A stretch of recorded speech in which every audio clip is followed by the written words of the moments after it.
मैं आ गया हूँ ब्लू सिटी जोधपुर में। ओ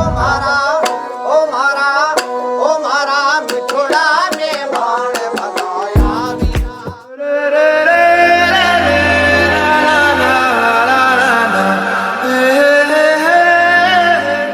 हेलो दोस्तों, welcome back to our channel happy outing. तो कैसे हैं आप दोस्तों? हमारी राजस्थान ट्रिप स्टार्ट हो चुकी है। इस सीरीज के 3 पार्ट्स होंगे, जोधपुर, जैसलमेर और जयपुर।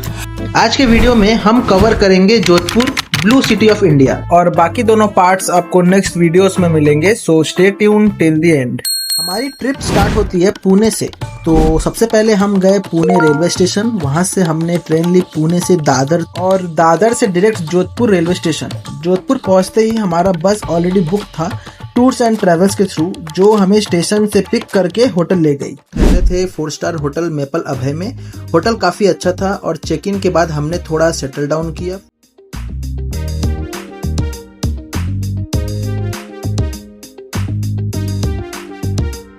डिनर में काफी कुछ वैरायटीज थे, जैसे कि स्टार्टर में सूप, पापड़, सैलड और भी बहुत कुछ थे, और मेन कोर्स में कढ़ाई पनीर, दाल तड़का, जीरा राइस और भी बहुत सारे वैरायटीज थे। और फिर मैंने भी अपना खाने का प्लेट लिया। मैंने स्टार्टर से स्टार्ट किया, उसके बाद मेन कोर्स।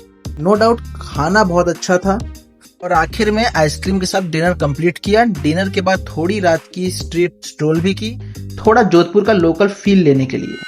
अगली सुबह हम रेडी होकर अपना ब्रेकफास्ट कंप्लीट कर हम निकले जोधपुर के मशहूर मेहरानगढ़ फोर्ट के लिए। इसे राव जोधा ने 1459 में बनवाया था। ये फोर्ट लगभग 400 फीट ऊंचाई पर एक पहाड़ी पर बनाया है, और इसके आसपास के ब्लू हाउसेस का पैनोरामिक व्यू बहुत ही खूबसूरत था। कहते हैं जब फोर्ट बनाया जा रहा था, एक साधु ने श्राप दिया था कि जोधपुर में हमेशा पानी की कमी रहेगी। उस श्राप को शांत करने के लिए एक मानव की बलि भी दी गई थी। अब यह बात इतनी सच है, और इसमें अगर कोई एडिशनल पॉइंट्स हैं तो नीचे कमेंट में जरूर से लिखें। फोर्ट के अंदर आपको बड़े बड़े दरवाजे, महल, म्यूजियम और पुरानी तोपें देखने को मिलती है। फोर्ट के अंदर जाते ही हमें एक गाइड मिले, जो कि एक रिटायर्ड आर्मी ऑफिसर थे। वो हमें हर जगह घुमाते रहे। उन्होंने युद्ध की कहानियां, राजा महाराजाओं के लाइफस्टाइल के बारे में बताया। His name was Jodha, Jodha. So that is why city is called Jodhpur. You might be have something in my mind, Jodha. No relation to Jodha, but yeah, because she was a female, and that is history of the Jaipur. But I'm talking about the Jodhpur 15th century, 200 years before the Rajasthan. Fine. ना जाओ जी, मन बीत कराओ जी। Look, child, left hand side, the blue city, Brahmin houses.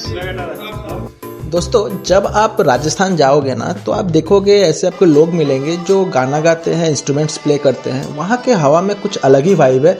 आपको एक अलग aura feel होता है दोस्तों। म्यूजिक एंजॉय करने के बाद हम आगे बढ़े। जैसे कि आप देख रहे हैं, पे तोप पुरानी रखी हुई है। फिर जैसे से हम आगे बढ़े, यहाँ पे ये रहा एंट्री गेट। एंट्री गेट्स के पास आप देख पाएंगे कि सती रानियों की हैंड प्रिंट्स लगे हुए हैं। तो जैसे जैसे हम आगे बढ़े, हमें यहाँ पे ऐसे बहुत सारे शॉप्स दिखे, बट हमने कुछ परचेसिंग नहीं किया, क्योंकि क्या रहता है कि यहाँ पे जो चीज़ें हैं बहुत ज़्यादा एक्सपेंसिव रहते हैं, इसलिए हमने कुछ वहाँ से लिया नहीं। फिर हम आगे पैलेस की तरफ बढ़े।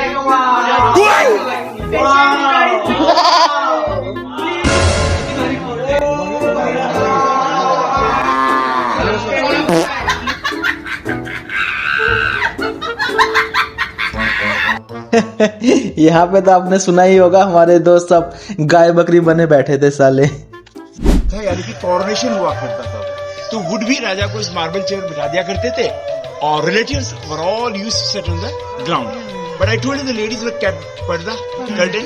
वो इन कमरों में झरोके कहते हैं, वहां के पीछे खड़ी होकर अंदर से बाहर देखती थी, लेकिन बाहर वाले इंसान उनकी शक्ल नहीं देख सकते, मुस्लिम्स ओनली। तो आप इजीली समझ सकते हैं जहाँ इस तरह कंस्ट्रक्शन आता है, this all after 17th century.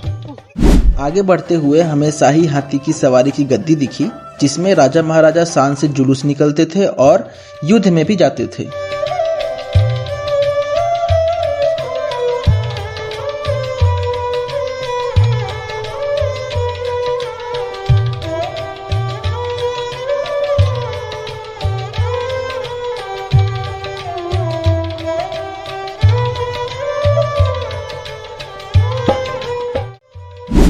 आगे बढ़ते ही हमें पालकी खाना दिखा। इसमें पुरानी पालकियां रखी हैं जो राजा महाराजा और रानियों के सफ़र के लिए यूज़ होती थी। हर पालकी अपने आप में एक कला का मास्टरपीस है और गाइड ने बताया कि उनमें से कुछ पालकियां स्पेशली फॉरेन क्राफ्ट्समैन ने डिज़ाइन की थी। आगे बढ़ते ही हमें शीश महल दिखा जिसे प्लेस ऑफ मिरर बताया गया है। यहाँ पर छोटे छोटे मिरर से डिज़ाइन किया हुआ है। आगे चलकर हमें पोशाक खाना दिखा। यहाँ पर महाराजा और महारानियों के शाही पोशाक डिस्प्ले में थे। सीरियसली बता रहा हूँ दोस्तों, इनके कपड़े को देखकर लग रहा था कि पहले के लोग कितने लंबे हुआ करते थे। Weapons, and then come, there is no need to weapons. Yes, but the same problem is in the bedroom of 19th century, which I explained over here. Okay.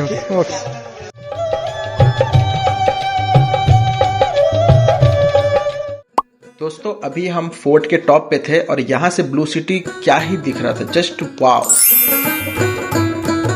दोस्तों हम बढ़ते हैं आखिर शस्त्र खाना की तरफ, यानी कि आर्मरी। यहाँ पर पुराने ज़माने के असली तलवार, ढाल, बर्छी, बड़े बड़े राइफल्स और डैगर्स रखे गए हैं। युद्ध के समय की शौर्य कहानियों को समझते हुए गाइड ने हमें बताया कि इस तरह राजपूत योद्धा अपने शस्त्र पर गर्व करते थे।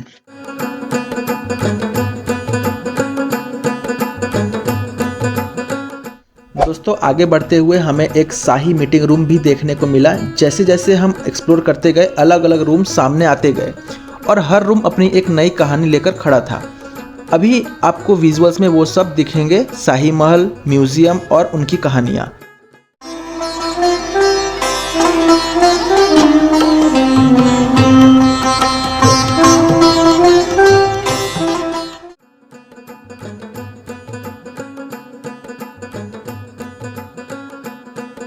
अगर आप वीडियो में यहाँ तक पहुँच गए हो तो लाइक, शेयर एंड सब्सक्राइब करना बिल्कुल मत भूलना और कमेंट में बताना कि आपको फोर्ट का कौन सा पार्ट सबसे ज़्यादा पसंद आया। एग्जिट की तरफ बढ़ते हुए हम शॉप्स के पास से निकले और सबसे आखिरी में फोर्ट का एक ब्यूटीफुल मिनिएचर मॉडल भी दिखा। दोस्तों सच कहूँ तो पूरे फोर्ट को कवर करने में हमें लगभग 3 घंटे लग गए। हम सब काफ़ी थक गए थे, पर जो रॉयल वाइब्स, हिस्ट्री और एक्सपीरियंस मिला वो एकदम अनफॉरगेटेबल था।